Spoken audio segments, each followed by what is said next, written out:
Kemarin saya sadar beberapa minggu lalu sudah mulai sadar bahwa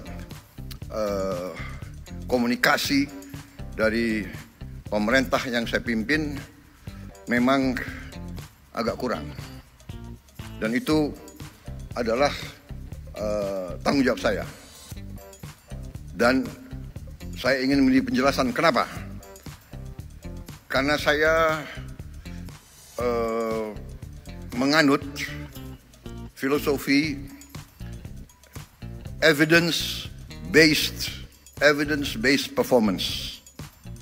Jadi saya enggan bicara tanpa bukti nyata. Itu itu sifat saya. Selamat datang di Ermo TV.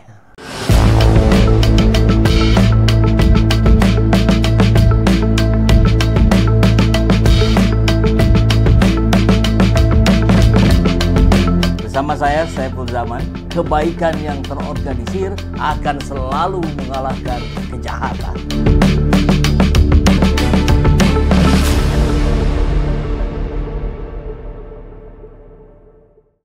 Selamat datang di Republik Komedi, tempat di mana kepala babi bisa lebih komunikatif daripada kepala PCO atau kepala kantor komunikasi presiden.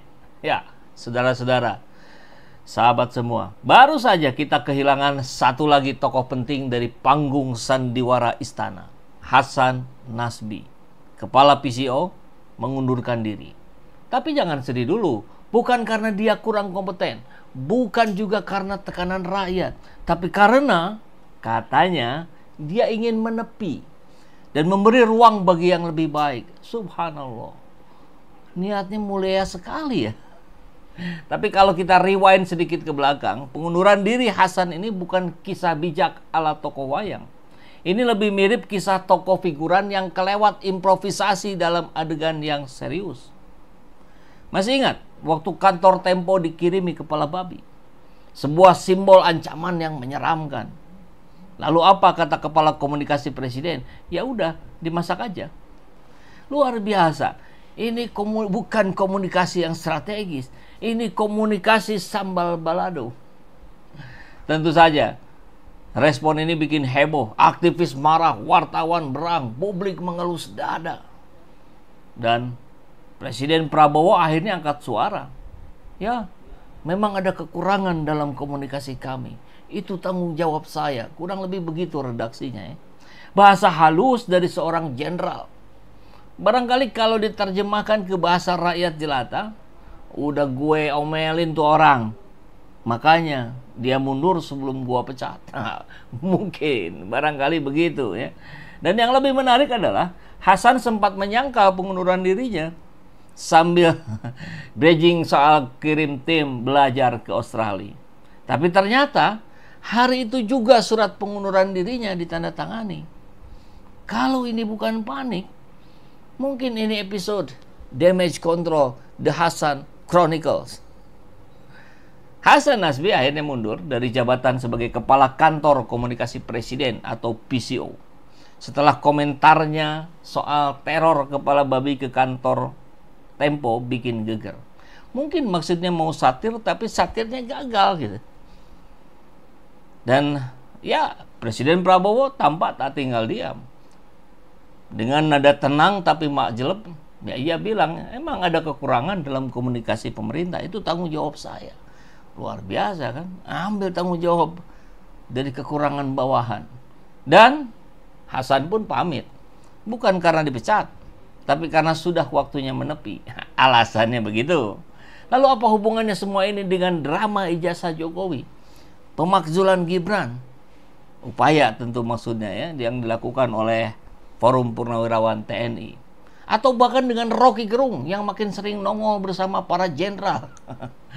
Saksikan analisa kami yang mudah-mudahan ini lebih jujur. Jangan lupa like, comment, subscribe kalau sahabat masih punya akal sehat. Mari kita simak videonya yang menjadi pernyataan dari seorang Hasan Nasbi. Jadi dia bikin video kurang lebih 4 Teman-teman menit. semua, hari Senin tanggal 21 April 2025 adalah hari terakhir saya menjalani aktivitas di kantor komunikasi kepresidenan. Ya, ini dari rumahnya dibuat video gitu, karena Itu hari sebabnya terakhir. hari itu diabadikan. Saya meminta adik-adik dari Total Politik untuk mendokumentasikan aktivitas terakhir saya.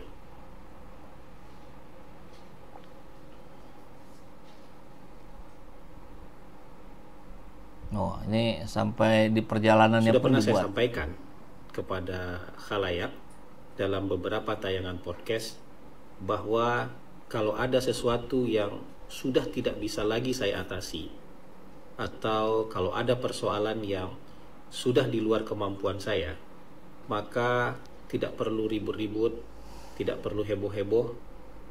Kita pun harus tahu diri dan kemudian mengambil keputusan untuk menepi. Itu kalimatnya ya. Ambil keputusan menepi. Minta bantuan Total Politik ini buat ngerekam. Maka pada hari ini, 21 April 2025, sepertinya saat itu sudah tiba. Surat pengunduran diri saya tanda tangani dan saya kirimkan kepada Presiden melalui 2 orang sahabat baik saya, Menteri Sekretaris Negara dan Sekretaris Kabinet.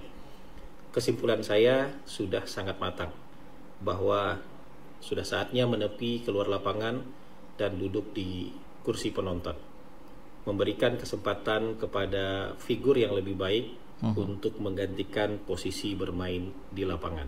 Bagus juga Jadi ini narasinya. bukan keputusan yang tiba-tiba dan bukan keputusan yang emosional.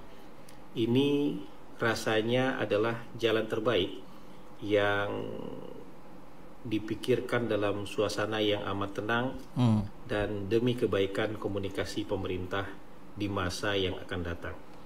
Saya mengucapkan terima kasih kepada Presiden Prabowo Subianto yang sudah memberikan kepercayaan kepada saya sebagai bagian dari anggota Kabinet Merah Putih, dan tentu saja itu merupakan sebuah kehormatan dan kebanggaan bagi saya pribadi. Tapi saya juga harus meminta maaf kepada beliau jika selama memberikan pelayanan kepada Presiden masih jauh dari apa yang beliau harapkan. Dan teman-teman, dalam proses transisi kepemimpinan di kantor komunikasi kepresidenan nanti, jika dibutuhkan, sekali lagi jika dibutuhkan, saya pun dengan senang hati akan membantu proses transisi tersebut. Jadi sampai di sini perjalanan saya di kantor PCO, dan kita tentu akan tetap sering bertemu di lain kesempatan. Sebab mungkin meskipun sebagai penonton, aktivitas saya tentu tidak jauh-jauh dari dunia politik dan pemerintah. Pengamat politik, ya. Pengamat politik sekaligus. Mungkin itu yang bisa saya sampaikan kepada teman-teman semua. Assalamualaikum warahmatullahi wabarakatuh. Waalaikumsalam. Ya, pengamat politik sekaligus pemilik lembaga survei, ya, lembaga survei. Oke, kita tahu bersama banyak juga dari mulut Hasan Nasbi yang kontroversi. Di antaranya, saya yakin Anies gagal nyapres tempo hari itu ya. Kalau nyapres kurang lebih ngajak taruhan tuh, saya kasih Alphard saya.